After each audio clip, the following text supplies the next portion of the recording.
Hi everybody, I'm Ellie from the University of Lincoln Science Foundation year, where we've flipped all of our science and maths modules so that our knowledge transfer is taking place in a suite of pre-recorded micro lectures, which we release weekly for each module so that all of our face-to-face time can be used for interactive, cognitively rich activities.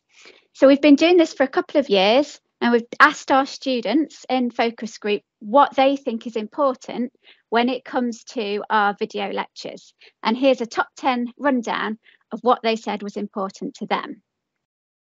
So, in at number 10 is that along with the video lectures, we always provide modifiable versions of the resources that we're using to present. Oh, Ellie's camera's off. Is there a problem? Can you see me?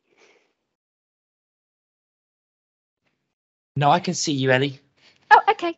Hopefully it's just whirring. I'll get there in a minute. So providing modifiable resources, if we're talking over a PowerPoint or resource, for example, in our videos, we make sure that we release everything. Oh, sorry, everybody, if there's a camera issue there. I'll keep going for now. We make sure that we release those resources with them because, of course, to be accessible, students need to be able to modify those resources if they need colour combinations or particular fonts to suit their learning needs. Of course, if we're releasing the accessible modifiable resources, students will also get the alt text descriptions that we provide with images, and we need to make sure that our resources are accessible to screen readers. Okay, moving on to number 9. Our students asked us to make sure that we could be flexible with when they engaged, so linking nicely to David's talk. We always make sure that we release our videos at least 10 days in advance of our linked face-to-face session so that students can watch them at a time and a place that suits them. I'm just going to turn my camera on and off in case it sorts it out for anybody. There we go. Let's see if that's brought me back. I can see you, Ellie. If you just carry on, I wouldn't worry. If you are having difficulties seeing Ellie, if you try leaving and then rejoining, that might solve the problem. Okay, so we're aware. That's all right. We're aware that students are juggling caring responsibilities, health issues, the need to work and the cost of living crisis that we're having at the moment. So flexibility is really appreciated. However, we are aware that some students thrive upon structure, especially if you're a neurodiverse student who really wants that structure in place to know what they should be doing when. So we have offered watch slots. So in each week, we have a slot where we say we'll be online if students want to watch the videos with us available for immediate support. So trying to keep everybody happy. Moving on to number 8, they said that we need to make sure that viewing our lecture videos is completely necessary for their learning. So it's a bit like bad parenting, isn't it? If you say you've got to do this and then somebody doesn't and you go, oh, OK, I'll tell you all about it in the session. That's really going to make your engaged students cross if we've wasted their time. So I would say stick firm and don't repeat the video content in sessions. Obviously, you're going to expand upon it, discuss it, have ethical debates, apply it to case studies, but necessitate viewing to help students learn how to manage their time and how to structure their learning properly. And then, of course, it frees up all that face-to-face time for those much more cognitively rich activities. Okay, moving on to number 7 is the debate amongst our students on whether we should have our face available, visible when we're lecturing in our videos. So the pros, of course, is that it allows lip reading for accessibility, and also it helps to build relationships so that students feel like they're getting to know you as well, and that they already know you by the time you arrive at the face-to-face session. However, others, once we get into the nitty and gritty of our science and maths content, want to be able to focus purely on the content of whatever we're showing them as a resource. So what we've settled upon is that we always come in with an introduction and a an outro, which is us talking to camera alongside our resources, so that we have that familiar feeling. But when we're focusing on something really important on the screen, we are not there. The advantage of that we found is it makes for really easy editing. If you want to add something in or snip something and your face isn't there, then you're not jumping about, and it doesn't matter if you're wearing something different or you've dyed your hair. So that helps to make videos reusable. And if they are a big time ask on our staff, so the more reusable they can be across academic years or between modules, the better an investment they are. Right, number 6, our students asked us to make sure our videos were international. So it's really easy to fall into very local colloquialisms or phrases. And we didn't actually realise how much we did that until we watched our videos. And we're talking about the end of the day and the bits and the bobs. And so let's just try and make sure our videos are accessible to everyone from every culture. And don't assume any cultural knowledge or even past educational history, or you'll have met this in your A-levels, isn't really very helpful to somebody who's coming from a different country, for example. And providing key terminology can really help. So alongside all of our modules, we've created subject glossaries and also a higher education terminology glossary to help students embed in our courses. Number 5 from our students is give them a reason to watch.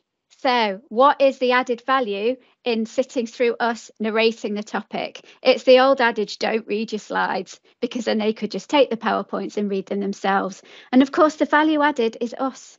It's being led through the learning by that expert who can give you the nuance and help guide that experience. So add value and possibly bring in live experiences. So there's a picture there of a webcam where our maths team might be working through solutions, guiding students into how we wish them to work, or perhaps we've filmed the end point of a practical experiment that we want students to be looking for, or how you find a heart in a daphnia down a microscope, so that students are really prepared when they come to see us in sessions. And at 4, back to flexible engagement, this time not when and where, but how. So our students tell us in quite surprising proportions that they're going to watch our videos on their phone. Perhaps that's not how we recorded them, and we kind of expect people to be sitting at laptops and desktops, maybe like we are. So my top tip is when you've recorded a video, go and watch it on your phone, because it's quite surprising how things can look different. And we actually realised that some of the settings we had in our video production programme, unless you click the right buttons, it wasn't showing our face or it wasn't showing the PowerPoint. And we needed to set settings like side by side or, picture in picture. So student plea, please make sure videos look good on your phone. And if students want to go back to videos and find particularly pertinent bits of information, bookmark your way through them. So that students can flip back to that bit that they might have missed or they want to look at during revision.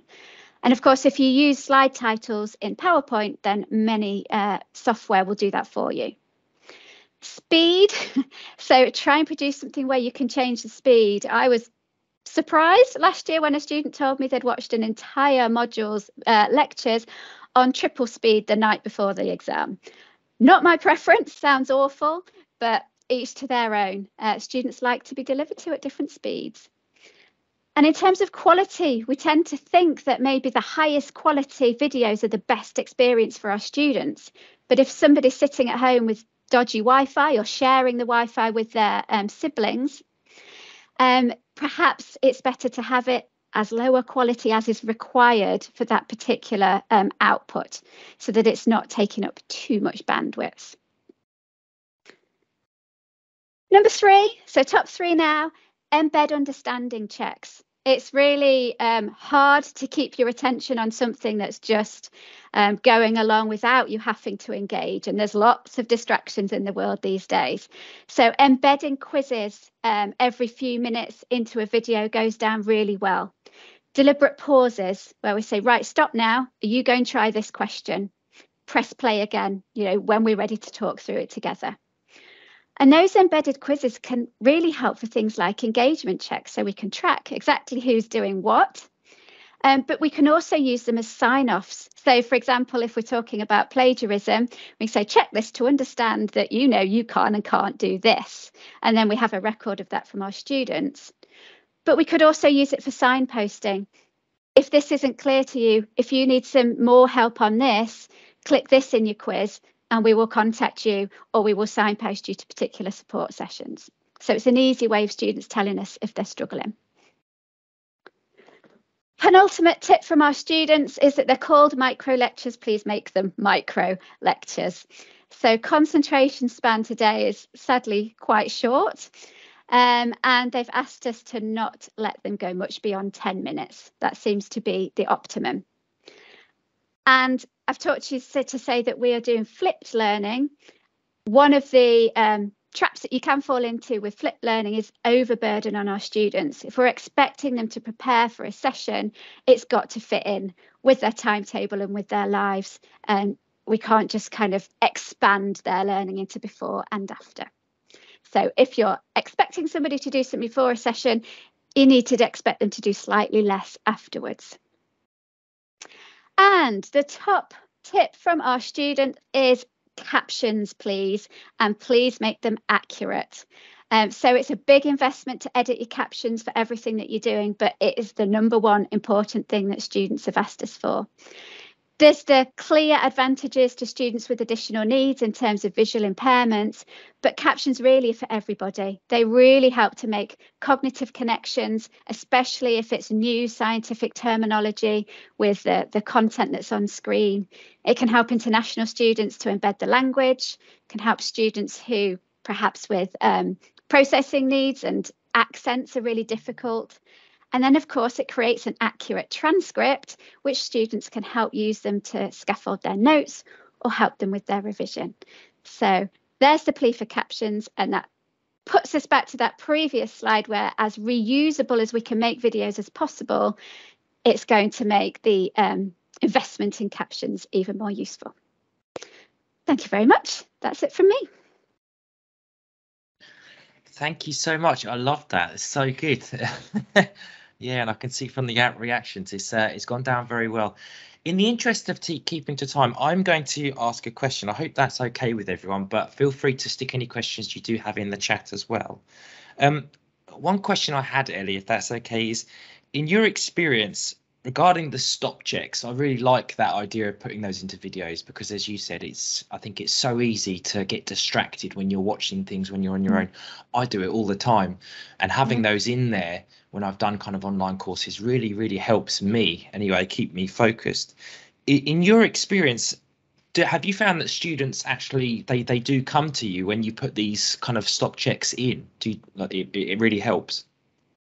Yes. So one way students definitely contacted afterwards was in academic writing, which can be something very new to some students, especially international students. And we did a, do you need some more support on this? And then we set up a session and deliberately contacted these students, for example. So it was a way of not being too obvious and saying I need help, just to click a button was easy.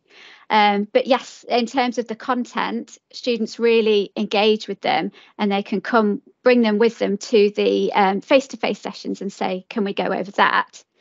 But the other thing is when we have an embedded quiz, we try and give an explanation of the answer to each wrong or correct answer so that students immediately get feedback from those quizzes as they're doing them. So yeah, they work really well.